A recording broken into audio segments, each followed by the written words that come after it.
Et que du beau monde pour finir culturel. J'ai le plaisir de recevoir Pierre Bachevilly. Vous êtes le directeur artistique du théâtre de Chaoué. Bonsoir. Bonsoir. Et Olivier Drone, vous êtes président de l'association Le Boucan des Arts. Bonsoir. Bonsoir. On va commencer avec le théâtre de Chaoué qui organise des veillées les 9, 16, 23 et 30 juillet. Enfin, le 9 en fait. Oui, si, c'est le 9, c'est samedi, pardon. Je vais y arriver.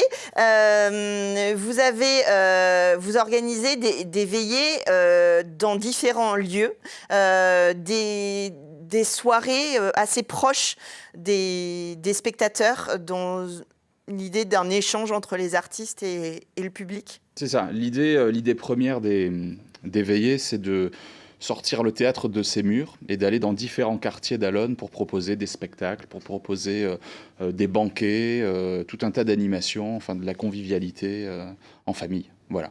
Donc ça, c'est la première chose. Et puis, effectivement, ça nous permet de rencontrer un public qu'on ne verrait pas forcément dans l'année. Et puis, ça participe aussi à tous les événements qui sont créés dans la ville d'Allonne sur tout le mois, surtout l'été, juillet, août. Et voilà, nous, on est en charge donc ces fameux week-ends de juillet. Alors, vous avez plusieurs spectacles. Il y a une version de HLM, on les avait reçus sur le plateau. Vous allez être au château d'Allonne, le château de la Forêterie aussi. Vous vous déplacez et puis vous avez prévu des spectacles en fonction du lieu dans lequel vous êtes, des formations adaptées, on va dire, à la scène, au lieu dans lequel vous faites les représentations. Voilà, c'est ça. Samedi, par exemple, ça commence avec un bon exemple. Samedi 9, c'est HLM en pagaille. Donc ça clôt à la fois le projet HLM qui s'est développé durant tout au long de l'année, tout au long de la saison. Et en même temps, ça ouvre ce festival des veillées de manière très originale parce que effectivement, on a programmé cette année des formes selon les lieux qu'on avait envie d'investir. Voilà. Et notamment un nouveau lieu qu'on investit, le château de la Forêterie, donc le 23 juillet. Voilà, donc on s'adapte également aux différents quartiers, puis aux différents écrins dans lesquels on place notre village éphémère. Alors l'idée, c'est évidemment de faire venir du monde dans la cité, comme on dit, au pied des HLM pour voir des spectacles, et puis aussi de faire découvrir aux Allonnais, par exemple, le château de la Forêterie qui est une demeure privée, qui est en train d'être restaurée, un magnifique lieu qui se prête, qui a un joli écrin, on va dire, évidemment, pour faire des spectacles. L'idée, encore là, comme un peu toujours à Allonne et particulièrement avec vous au Théâtre de Chaoué, c'est de mélanger les publics, les familles, tous les univers, et puis de faire venir aussi ceux qui ne sont pas d'Allonne, les Manceaux, et bien au-delà, les Sartois en général, qui peuvent venir profiter de la programmation. Oui, voilà, tout simplement les objectifs, à mon sens, de la culture et du travail culturel et puis de l'art plus généralement. Que ce soit effectivement accessible à tous et que tout le monde puisse en profiter. Ça, c'est vraiment un maître mot. Et puis, Allonne, quand même, avec ce projet HLM, c'est pas pour dire qu'à Allonne, il n'y a que des HLM. HLM, bon, c'est hors les murs. Oui. Mais comme le château de la Forêterie, mais comme la plaine de Chaoué, pour moi, c'est des petites capsules dans la ville. La plaine de Chaoué, on est au milieu de la verdure, on oublie totalement le béton.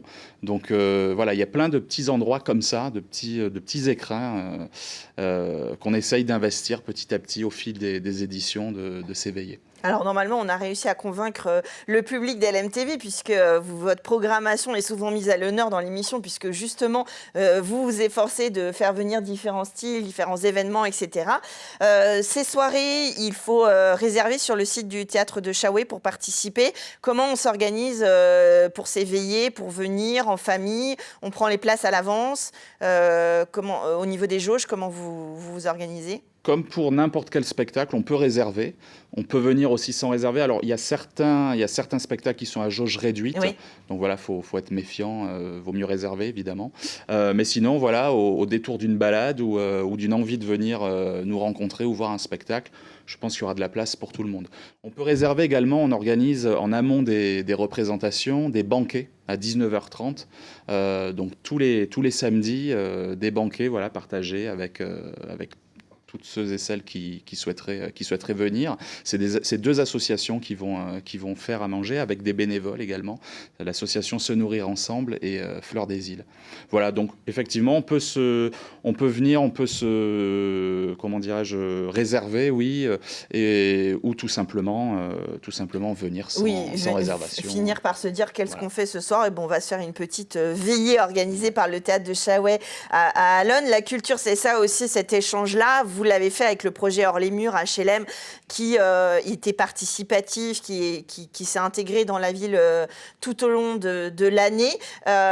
Juste le 23 juillet, justement, au château de la Forêterie, vous avez un spectacle qui s'appelle Tour du monde en 80 secondes par l'agence Morin, qui est une forme un petit peu particulière. Ouais, c'est une forme courte qui fait 20 minutes à peu près.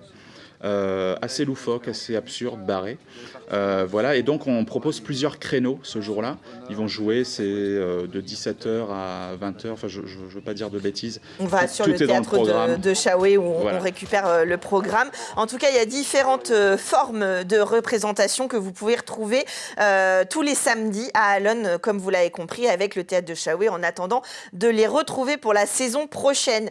Autre idée, on va à Lavaré cet été pour découvrir avec le Boucan des Arts de nombreuses choses. Alors, on va à Lavaré et pas que, puisque il y a le Sténopé qui est installé à l'abbaye de l'Épau. Donc un Sténopé, un appareil photo géant que vous avez construit et qui pour la 2e fois va arriver au Mans à l'abbaye de l'Épau, c'est ça, Olivier Drône ? Oui, il y est installé pour les collégiens pendant le mois de juin et sur le mois de juillet pour le grand public. Donc il y a plusieurs rendez-vous qui sont donnés pour en immersion découvrir les origines de la photographie, les fondamentaux de la technique photographique. En un mot, l'histoire de la lumière. C'est ça, c'est ce que j'allais dire, la photo, mais surtout la lumière, même le cadrage, la technique, l'environnement, enfin bref. Ouais, dessiner avec la lumière, percevoir notre environnement. Et donc cet outil fabuleux, là, cette drôle de machine, comme on l'appelle, eh bien, ça permet aux jeunes comme aux moins jeunes, même les photographes professionnels, de revenir un peu à nous, en fait, à soi-même. Donc c'est une grande histoire de la photo, même au-delà de la photo, 3000 ans d'histoire derrière nous, et puis on s'amuse même à faire une prédiction 3000 ans d'avenir, grosso modo, quoi. Donc c'est presque un spectacle ce qu'on fait, cette animation, et tout le monde y est très sensible. Alors c'est évidemment participatif, c'est génial, on rentre dedans, évidemment je vous invite à aller découvrir une des animations autour de ça.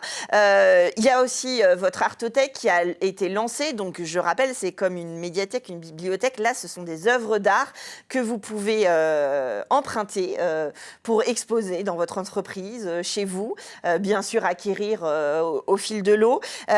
Elle s'est installée à Vibré, elle va être à Lavaré, et puis à Tuffet. Elle voyage, cette Artothèque, et elle s'étoffe. Elle se veut déjà au point de départ rural, ça part de nos campagnes, et surtout itinérante. La culture en itinérance aujourd'hui, eh bien, je pense qu'il va falloir de plus en plus s'adapter à cela et aller vers les publics. Donc on était à l'école de Lavaré, le primaire, au collège de Vibré. On sera dans la période du festival Le Boucan des Arts sur la rentrée scolaire. Et puis de retour à l'abbaye de Tuffet, qui est un de nos nouveaux partenaires avec qui on a beaucoup de projets. Alors, c'est un très beau projet, justement, et que vous allez avoir un hors les murs à l'abbaye de Tuffet lors de votre festival fin août. Ouais, depuis 2 ans, le festival du Boucan des Arts à Lavaré, qui est son lieu d'origine, du 15 août 15 septembre, on a ouvert depuis 2 ans des lieux partenaires, des lieux relais, tout comme un peu l'Artothèque, mais le festival, l'été, faire un peu boule de neige sur notre région de campagne. Et donc, on était l'an dernier à Dolon, on va y revenir au musée de la musique mécanique, on l'espère bien, c'est encore en cours de programmation. Mais oui, à Tuffet, et aussi une nouveauté, l'arboretum du Tuffeau à Saint-Gervais-de-Vic, et petit village de Vancé à nouveau, qui est notre partenaire depuis 3 ans. Donc là aussi, en campagne, le HLM, le hors les murs, on essaie de mailler nos territoires pour donner envie donner envie de plus en plus à nos publics de suivre ce fil rouge, quoi. Alors, donner envie, ça, si vous mettez un jour les pieds au Boucan des Arts à La Varrée, vous en aurez envie. Par exemple, cette magnifique affiche en sérigraphie. Vous avez, on l'a dit, donc du 15 août au 15 septembre, le festival à La Varrée avec des expositions de photos. Il y a les 24 heures des arts, qui est une espèce d'émulation pendant 24 heures artistiques. Il en fleurit un petit peu partout sur le territoire. Et ben, en pleine campagne à La Varrée, vous allez pouvoir découvrir les artistes en pleine création. J'ai vu aussi dans le programme passer un ciné-zoom en plein air. Vous allez faire du cinéma en plein air. Là encore, peut-être attirer encore un autre public avec une autre forme d'art, le 7e art. En effet, on en parlait tout à l'heure, la culture pour tous, évidemment. Donc, toute forme est utile à donner envie à des publics différents, variés, de nous rejoindre pour telle ou telle animation. Et du coup, le cinéma en plein air, c'est le cinéma Zoom de Saint-Calais, là aussi partenaire qui draine sur le territoire plusieurs lieux, le nôtre en l'occurrence. Je parlais de Vancé aussi, il y aura une date là-bas. Donc voilà, en l'occurrence, là, ça sera Dansons sous la pluie. Singing in the Rain. Ouais, In English et en VOST pour quand même que tout le monde puisse s'y retrouver. Et donc, parce que je fais ma maline, mais à part le titre, après, il vaut mieux que ce soit sous-titré. Voilà, en plein air. Et s'il faut s'adapter par rapport à la météo, là aussi, on sait s'adapter. On se repliera dans le prieuré. Mais voilà, encore une belle proposition. Sans parler de tout le reste, on ne va pas pouvoir tout développer. Bien sûr, avec des concerts aussi, comme d'habitude. Donc, à La Varrée, dans le prieuré, des expositions, des concerts, les 24 heures des arts. On a dit des partenaires où vous allez pouvoir aller au cinéma, voir d'autres expositions, voir l'Artothèque. Et surtout, une des particularités du Boucan des Arts, c'est quand même de rencontrer les artistes, de vous voir en train de travailler, de voir cette émulation, de la partager, pourquoi pas d'y participer. Dès le premier jour, les créations de l'instant, c'est ce qu'on appelle dès l'origine un moment de rencontre complémentaire à toute notre programmation.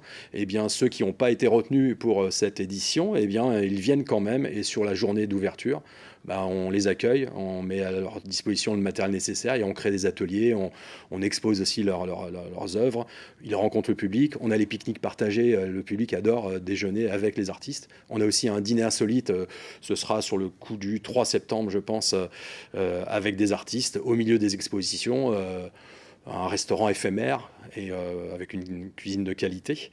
Voilà, tout plein de propositions pour être ensemble, partager et transmettre bon nombre d'énergie, de savoir-faire. Et tout ça porté par l'association Le Boucan des Arts, que vous pilotez une bande de joyeux lurons artistiques ou d'artistes joyeux, je ne sais pas dans quel sens il faut le prendre. Artisans aussi. Artisans aussi. Enfin, faiseurs, ceux qui veulent faire. Exactement.